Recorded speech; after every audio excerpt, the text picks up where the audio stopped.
This is definitely what you'd call a low-budget annual meeting, isn't it? We do everything this cheap. Ladies and gentlemen, good afternoon. My name is Brian Robbins, and as Executive Chairman of the Board, I welcome you to this annual meeting of the shareholders of Exco Technologies. I also welcome those listening to our broadcast through the Internet. I should also mention that we will be taking questions from our webcast as well as from the floor and telephone. If those listening on this webcast have any questions, please submit them at any time during the presentation using the question box on the webcast console. Those listening on the telephone will be muted until the end of the formal presentations, and then questions will be taken. We reserve the right to limit questions either in the Internet or of time or content. I also want to draw your attention to the cautionary statement on the slide. During the course of our presentation and subsequent questions and answer session, forward-looking statements will most likely be made. I won't read the entire cautionary statement, but for those listening by phone or Internet, it is substantially identical to that appearing at pages 4 and 5 in our 2019 annual report. I'll now proceed with the agenda for today's meeting. In accordance with the company's bylaws, I will serve as chairman of the meeting, and Matt Posno, Chief Financial Officer of the corporation, will act as secretary of the meeting with your approval. I will ask TSX Trust Company represented by Ms. Rosa Garofalo to act as scrutineer.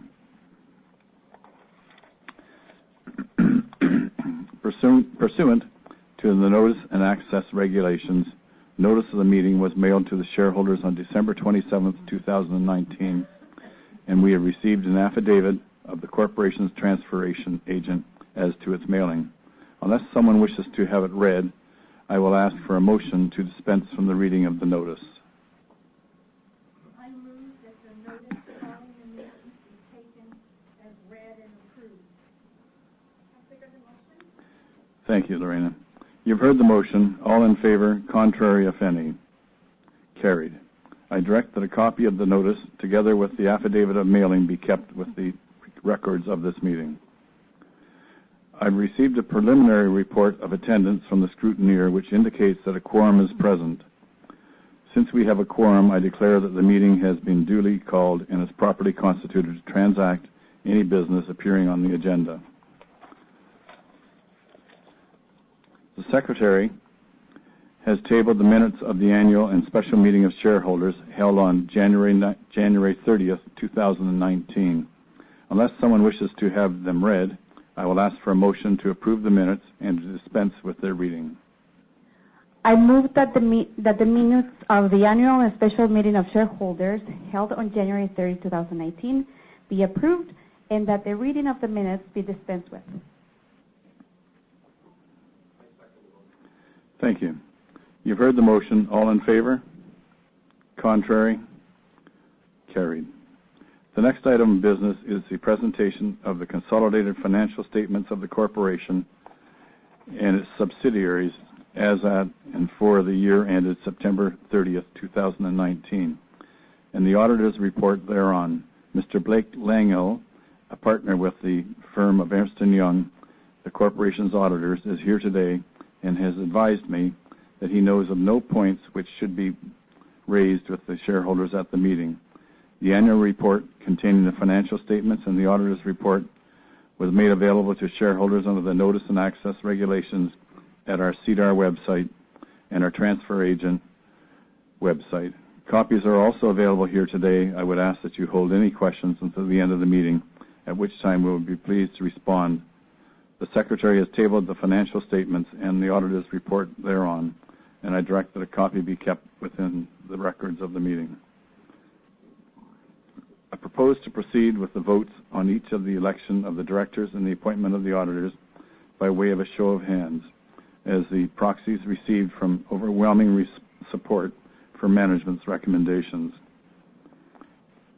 It is now in order to proceed with the election of directors at today's meeting. 7 directors are to be elected. All 7 of the 7 nominees are being renominated, and information regarding each of them is set out in the information circular, which again was made available at our SEDAR website and our transfer agent's website. Copies are also available here today. Mr. Chairman, I have the pleasure of nominating Edward H. Kernahan, Darren M. Kirk, Robert B. McGee, Colleen McMorrow,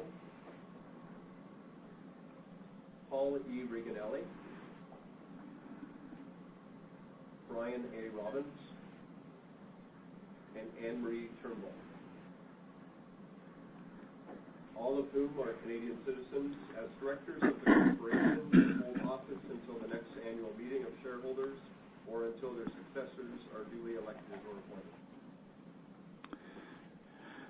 As no further nominations were received by the corporation within the time limit set out in the corporation's advance notice bylaw, which was adopted by you shareholders at last year's annual meeting, I declare the nominations to be closed.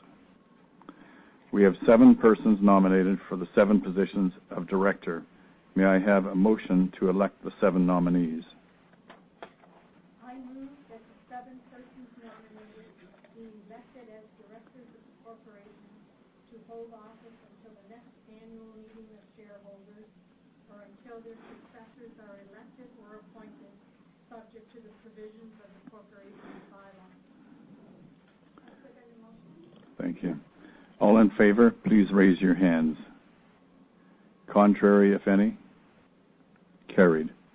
I now declare that Edward Kernahan, Darren Kirk, Robert McGee, Colleen McMorrow, Paul Reganelli, Brian Robbins, and Anne Marie Turnbull have been duly elected directors of the corporation to hold office until the next annual meeting of shareholders or until their successors are duly elected or appointed. We will now proceed with the appointment of the auditors and the authorization of the directors to fix their remuneration. I move that Ernst & Young be appointed auditor of the corporation to hold office until the next annual meeting of shareholders and that the directors of the corporation be authorized to fix its remuneration. I second the motion. You've heard the motion. All in favor? Contrary, if any? Carried. I now call upon Mr. Darren Kirk, our President and CEO, to comment on the corporation's performance.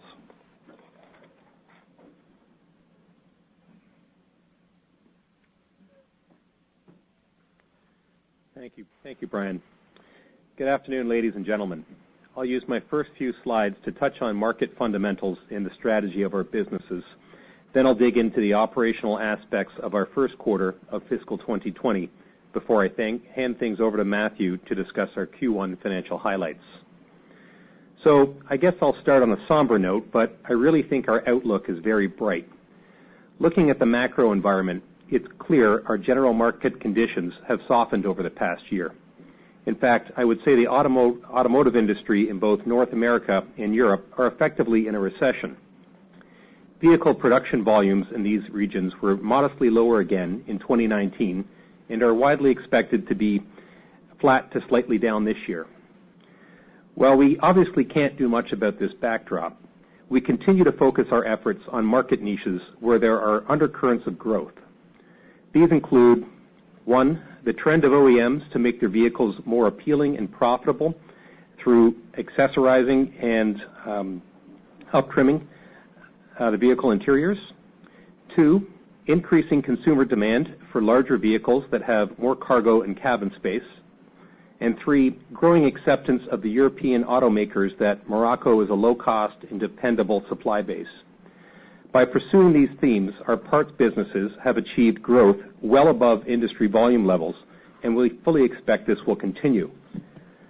Of course, in this segment of our business, we are also agnostic to drivetrain architecture, meaning that we have equal opportunity whether the vehicle is powered by gas, battery, or whatever the propulsion mechanism is.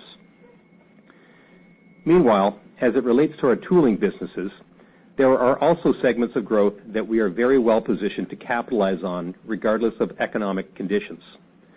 This is particularly true within the automotive industry, where an acute focus on vehicle lightweighting is driving the higher use of aluminum in all vehicles, especially those with electric powertrains.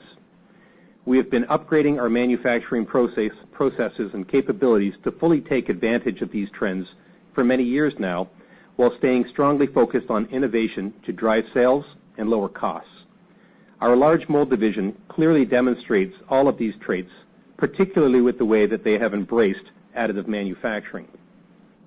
We are now regularly incorporating 3D printed components into the design of our molds, which greatly enhances the overall quality and performance of the die-cast process. The use of additive manufacturing in this regard is still quite nascent, but growing strongly, and we have a clear lead evidenced by our recent receipt of the Automotive News prestigious PACE Award. We are also making significant capital investments that will provide future growth opportunities in new markets. In fiscal 2019, we added to our stable of greenfield operations with the construction of our 6th extrusion tooling plant. This facility, located in Mexico to service the domestic market, began commercial production halfway through the year, and we have been very pleased with our early results. The success of our newest facility clearly speaks to the benefit of our standardized manufacturing processes, which provide increased flexibility and unmatched efficiency across our multi-plant footprint. Elsewhere in our tooling business, Castool further expanded its main plant in Uxbridge to provide additional capacity and keep up with strong expected demand growth. And this month, Castool has acquired land for a new facility in Morocco to better penetrate the European market. We expect Castool's new plant will be operational in mid-fiscal 2021. On to slide 9, I'll move over to the social aspect of our operations. It is clear our labor rates have increased over the last couple of years. This was particularly evident in Mexico last year, when an unprecedented federal policy change doubled the minimum wage, contributing to significant wage increases and large bonus payments to production staff. This suppressed our profits through much of fiscal 2019. However, I am pleased to report that we have concluded this year's negotiations without disruption and with compensation arrangements much closer to historical norms. Consequently, our results will benefit from a reduction in bonus payments this year relative to last year. Now, it is true that wages have gone up over the last few years in Mexico and elsewhere, which has adversely impacted profits for current programs.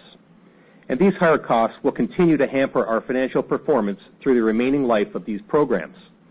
However, I would point out that our automotive parts programs have about 2 years remaining at any given point in time, and we are certainly incorporating higher costs into new program quotations.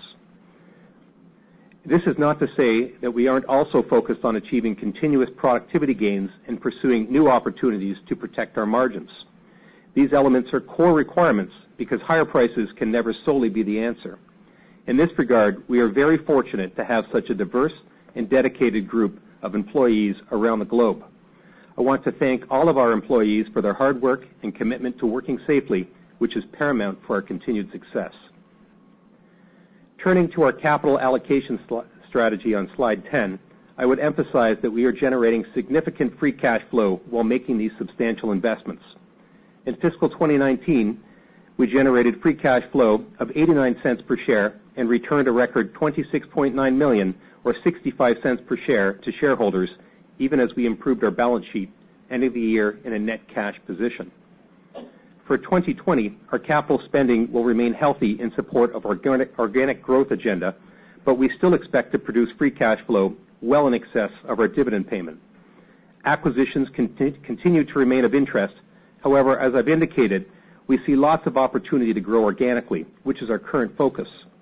Absent any acquisition activity, we expect to use our cash flow after dividends to further strengthen our balance sheet and continue to reduce our share count.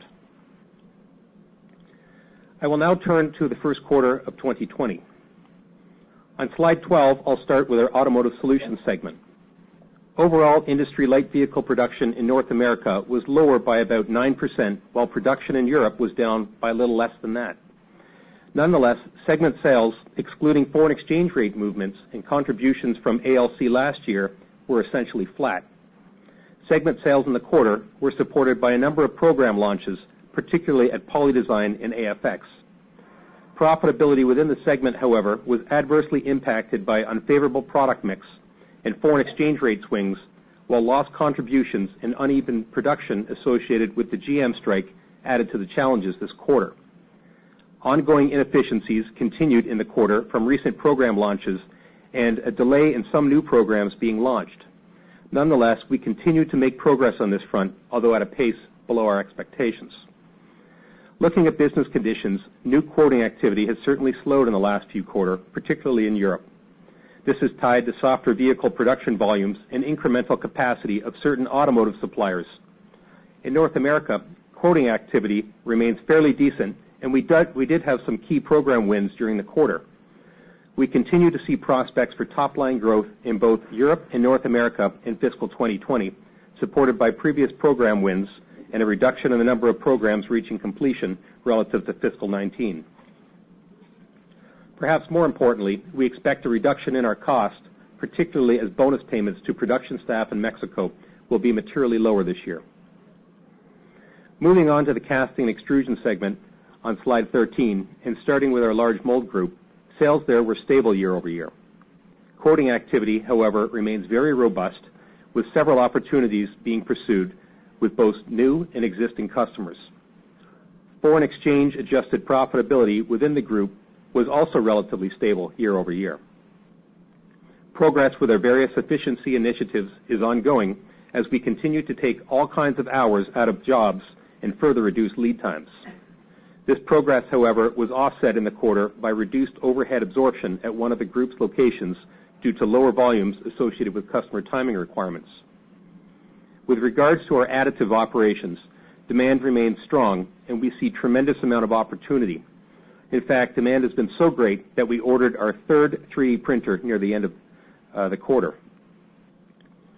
At Castool, the group's innovative portfolio of products remains very well positioned, and it is clearly an industry leader that is gaining share in both die cast and extrusion tooling. Nonetheless, group revenues and profits were modestly lower during the quarter as market conditions softened for both consumable and capital equipment goods, particularly in the North American extrusion industry. Castool's operations in Thailand, however, did see a nice rebound as they have begun to lap weaker quarters. Looking forward, Castool's plant expansion in Uxbridge is now complete, and all equipment has been repositioned with minimal disruption. As well, Castool's third plant in Morocco continues to move ahead. Castool 90, as we call it, is now a legal entity, and the land for our new site has been acquired. We are now moving forward with building planning and construction and expect to be operational and up and running by around mid-fiscal 2021. As discussed in recent quarters, Castool 90 will enable the group to better penetrate European customers where Castool is currently at a disadvantage given that it lacks proximity to that market. In our extrusion tooling operations, we saw North American market conditions continuing to remain weak in the quarter, driven by a slowdown in the building and construction end markets. The group's overall sales were up modestly, helped by initial top-line contributions from our new tooling facility in Mexico, which began commercial production on April 1st. Group profitability, however, was negatively impacted by reduced overhead absorption at our mature facilities, as well as startup losses in Mexico. While it is difficult to say how long the market slowdown will persist, we remain focused on further improving our efficiency and expect startup losses in Mexico will quickly decline as we ramp that plant up. In summary, overall market conditions remain a challenge, but we are winning more than our share of new business, and we continue to expect some relief on the cost in the quarters ahead. Meanwhile, we are making significant investments to both better position and grow our businesses for future success, even while returning meaningful cash to shareholders and maintaining our exceptional financial strength. With that, it concludes my operations overview. I will now pass the discussion to Matthew to discuss the financial highlights of the quarter.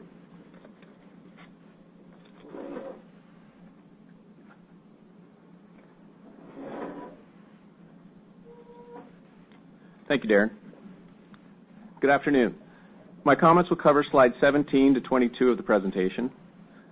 Consolidated sales for the first quarter ended December 31st, 2019 were $120.4 million compared to $142 million in the same quarter last year, a decrease of $21.7 million or 15%.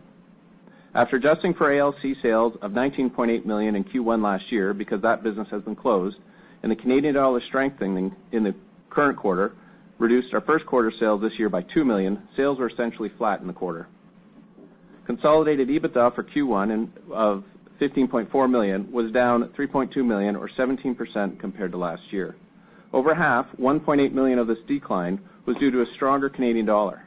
The casting and extrusion segment EBITDA was up $100,000 after adjusting for FX, and the automotive solutions segment EBITDA was down $1.6 million. Consolidated net income for the first quarter was $8.1 million, or earnings of 20 cents per share, compared to $3.8 million, or 9 cents per share in the same quarter last year, an increase of net income of 111%. Excluding a net expense of $6.1 million, or 15 cents a share, related to ALC in the prior year period, adjusted net income was lower by 19% year over year. The company generated $3 million in free cash flow in the quarter. This is compared to a negative $4 million last year.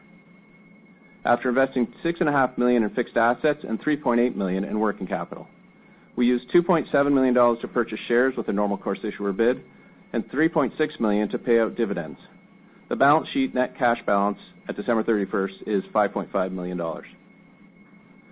Walking revenue from fiscal 19 to fiscal 20, ALC and foreign exchange rate changes reduced sales $21.8 million. After adjusting for these items, the sales from the segments remained flat, notwithstanding global weaknesses and reduced output in automotive and extrusion markets. Consolidated pre-tax profit before interest for Q1 was $10 million, compared to $7.7 million a year ago. After adjusting for last year's ALC write-down and the foreign exchange impact this quarter, pre-tax profit was $2 million lower than the prior year. The automotive segment pre-tax profit was down $1.6 million, and the casting and extrusion segment was $300,000 lower. Turning to the automotive segment, revenue was stable after adjusting for ALC and foreign exchange. Segment EBITDA margins improved from 12.8% to 14.5%, but overall EBITDA declined $1.6 million due to the higher costs associated with labor, foreign exchange, and launch costs compared to the prior year. The casting and extrusion segment revenue was down 1% compared to Q1 2019. EBITDA margin was down 140 basis points, and EBITDA dropped $800,000. After adjusting for Canadian dollar strengthening, sales and EBITDA were consistent with the prior year's quarter. Large mold sales were relatively stable, and healthy quoting activity continues with both current and potential customers. Extrusion group sales were modestly higher during the quarter, as sales for the New Mexico facility were partially offset by lower sales in North America due to softer overall market conditions. At Castool, the group's revenue was moderately lower as market conditions softened for both consumable and capital equipment goods in the quarter, particularly with the extrusion industry. On slide 22, Exco's leverage and liquidity remains very strong. Our net cash position of $5.5 million and a revolving credit facility has $38 million available as at December 31st. Exco consistently generates cash from operations, and this will be used to invest in new capital. An example would be the Castool Morocco facility, new additive technology that Darren just mentioned, and other strategic capital assets, dividends, and then the share buyback. This provides us with considerable flexibility to support future growth as opportunities arise. That concludes my comments. I would like to invite Brian Robbins back to the podium.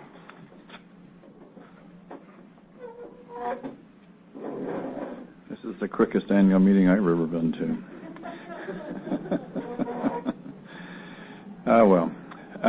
Thanks, Matt. Today it's my pleasure to announce that we will again be raising the dividend by a half cent per quarter, or 2 cents on an annual basis, bringing the dividend to 9.5 cents per quarter, or 38 cents per year. This is the 14th time we've raised the dividend since initiating it in 2006, at which time it was 5 cents per year. The only year we didn't increase the dividend was 2009, and we all remember that eventful year. I think our shareholders are happy with this performance, as the company remains debt-free even after employing capital to repurchase shares. As already said, we've repurchased about 2.5 million shares over the past 2 years, reducing the share count by about 6%, and at a cost of about $22 million.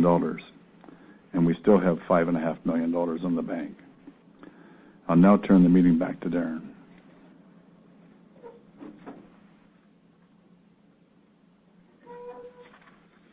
Thank you, Brian. So before we move on to a question and answer segment, it is with great pleasure that I can announce this year's President Award winner. And this year's winner is Wes Bijleveld. For those of you who don't know Wes, he's been the champion behind our additive manufacturing business, which was started from scratch just a few years ago and is now an unquestioned leader with several $1 million in annual sales. Wes has worked at Exco in die-cast tooling and engineering for more than 15 years, including the last 5 years in which he has led our additive manufacturing business. He has spent time at machine builders, universities, and die-casters around the globe. Wes is a rare talent who has been instrumental in both the technical and commercial aspects of the business. He has designed and delivered some of the world's largest and most complex additively produced tooling for the high-pressure die-cast industry. So Wes has truly accomplished a great deal of success, but we know he is only just getting started. In fact, as I mentioned earlier, we just purchased our third 3D printer to keep up with the demand that Wes has created. And I'm pretty sure Wes will be looking for more of these machines in the very near future. I should also point out that Wes is no stranger to winning. I was with Wes last year when he received the prestigious North American News PACE Award. And for anyone not familiar with that achievement, I assure you it is a huge deal. So come on up, Wes. Congratulations. I know you're going to have many more wins in the future. And keep up the great work.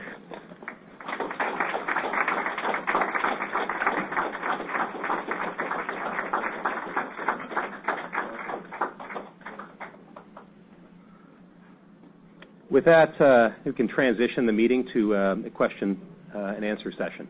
So I'll take questions from the floor, if there's any first. Gabriel? Yep. Earlier you mentioned that European auto manufacturers are looking more and more at Morocco in terms of automotive part manufacturers. Can you maybe talk about, could we say a dynamic where, like in Mexico, as you're one of the pioneers in moving to Morocco, it's been a great facility, but if more manufacturers go there, is there a pressure on labor and we have a similar margin issue, or is that actually a good news for you in terms of them sourcing more and more from you? Thanks for the question, Gabriel. Morocco is different than Mexico. Mexico's labor market is much tighter. The demographic that we seek to hire in Morocco, there's much greater levels of unemployment, and we have not seen the wage pressures in Morocco to date. Now, obviously, as industry activity has picked up in Morocco, as the German OEMs have recognized that higher costs have occurred in Eastern Europe and looked for a lower cost, dependable supplier, more businesses have moved in, and so there is more competition, but there's also more OEM plants moving to Morocco. So I think that just general levels of activity have picked up in Morocco, but no, we have not seen the wage pressures there that we have seen in Mexico. Thanks. Any other questions from the floor? David? Yep. You added, I think, 2 5-axis machinery last year. I was just wondering how the throughput is on that, and is the learning curve similar to the 3 previous machines? So we have ordered the machines last year in part because the lead time to get these machines is so long. In fact, we've not yet received them yet, and we won't receive them until probably July or August timeframe. But no, the learning curve will not be steep at all relative to what we experienced in the past. Those inefficiencies have, for the most part, been ironed out, and we don't expect to incur them with the new machines. And kind of just shifting gears to automotive solutions, we're always trying to throw a dart on the board in terms of the margins. It seems like it was pretty strong this quarter at 14.5%. When I factor in the one-time costs, it's probably a bit higher than that. Is that a good trend going forward, or should we expect it to continue to grind higher? I think you should expect it to continue to grind higher. The bonus payments really did start to hit in Q2 of last year. So from a year-over-year standpoint, we should see improvement. But we should also see continued improvement on a sequential basis. Thank you. Any other questions? Ben? All right.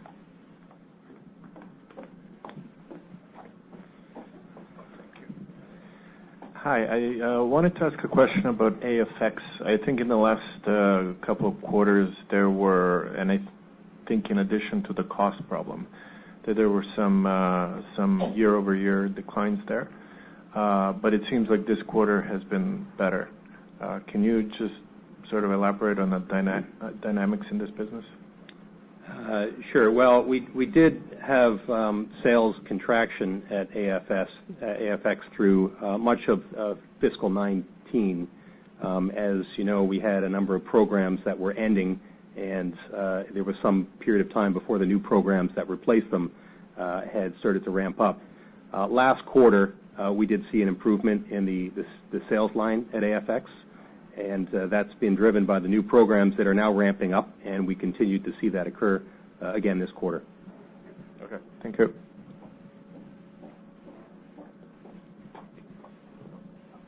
Just a quick question on that. In terms of the mix at AFX between SUVs and sedans, in the past it was very skewed to sedans. Can you give us a ballpark high-level number where that may be now? I would guess sedans might be around 40% now at AFX versus 25% for the market. That gap is closed in part because the market has forced the adjustment, but also as AFX has been continuing to diversify.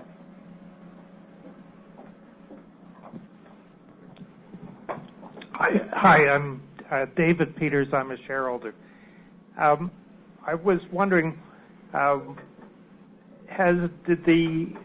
did trade wars or the uncertainty related to NAFTA have any impact on your results in the past year or two? And what might we expect going forward? I would say that there's no clear impact on the automotive solutions side of the business from the trade wars. Now that the U.S. MCA has been signed, at least by Mexico and the U.S., and presumably in short order by Canada, that any potential challenges are put to bed. But on the tooling side of the business, there was perhaps some demand destruction because of all the tariffs on steel and aluminum. And some of that still goes on. The demand within the aluminum market in North America is weak. It still may be a function of those tariffs, but it's hard to quantify any direct linkage.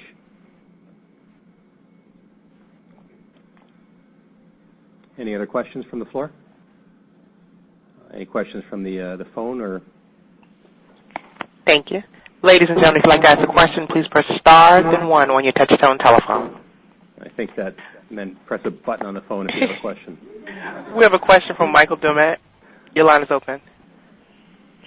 Hey, good afternoon, guys. Thanks for taking the questions. Number 9? I don't know. So, Darren, I think you talked about this a little bit, but I just want to get a little bit more granular. So I'm trying to put together your comments as it relates to the increased wages in Mexico and the higher prices on the renewed contracts as a pass-through. Given we're in the second year of this, if we exclude the one-time bonus payments, are margins trending up or down?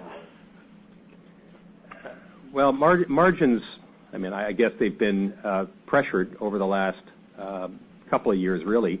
But I would think at this point we've hit the trough, and with the bonus payments reducing year over year in fiscal 20 versus 19, we will start to see some improvement on the cost side. But then also, new programs that we have been placing some of this higher pricing in are now going to be starting up in short order, and that will improve things as well. So things will start to grind higher from here is our expectation. Okay, and just given the contracts last 3 to 5 years, presumably that's the timeline we should think to get to sort of the previous margins that you guys had? Yeah, I think it is going to take kind of that period of time to fully get back to where we were, but you'll start to see things pick up in the next quarter or two. Okay, well, that's good to hear. And just maybe one other question. You talked about ample opportunity in poly design and AFX, but if I heard you correctly, a little bit less in Europe as it relates to automotive solutions. So macros soften in both, so I'm just wondering what's driving the larger opportunity set in North America. I think it's poly design is in a pretty unique position, given that they are very well established in Morocco, and they are the go-to company for wrapping all kinds of components. They have expanded their capabilities to other products in the past several years, and they continue to do that. So to the extent that there's been a shift in demand from Eastern Europe to Morocco, poly design has taken a disproportionate amount and therefore grown faster than the market. Okay, perfect. Thank you. Thank you. Again, if you'd like to ask a question, please press star, then 1. One moment, please. I think that was just instructions. I'm sure no further questions. If that was a question, we are unable to understand it. I'm sure no questions. If you could repeat the question, please. I'm showing no questions. Okay. Any questions from the web? Okay. With that, I'm going to pass the mic back to Brian. Well, 35 minutes, that's not bad, eh? This stuff's pretty dry. As there is no further business to be brought before the meeting, I ask for a motion to terminate. I move that the meeting terminate. I second the motion. You've heard the motion. All those in favor, contrary, carried. I now declare the meeting terminated. Thank you for coming out today, ladies and gentlemen.